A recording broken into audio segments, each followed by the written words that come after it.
Steve Sosnick, back to you now. We've got two consumer-connected names reporting here, both lower, but for different reasons. Netflix, Brazil having really nothing to do with consumer demand, and Mattel trying to say they expect a good holiday season. How, if at all, does that affect the way an investor should be factoring in this, micro data in the outlook?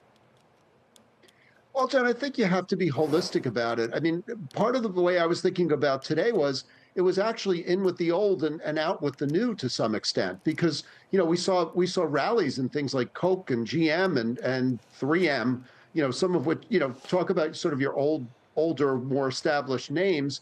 And meanwhile, we saw pullbacks in some of the hotter names, including some, gold stocks, which because the metal was lower. And then we also saw some of the names that had been on vertical charts recently, such as IREN, that kind of name, pulling back in recent days. So I do think there's been a bit of a retrenchment. Obviously, the news that's come out today, none of these are positive stories, but I don't think it really disrupts too much the idea that maybe there's a little more defensiveness going on and maybe a little more focus on the companies that are delivering.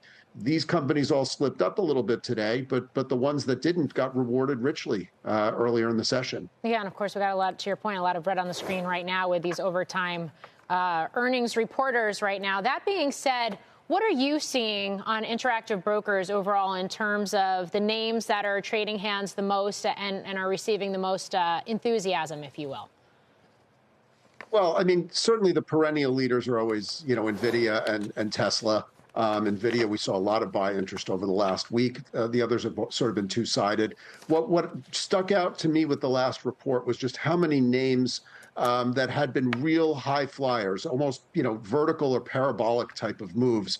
And we saw people continuing to buy them on the pullback. I mentioned IREN, Oklo.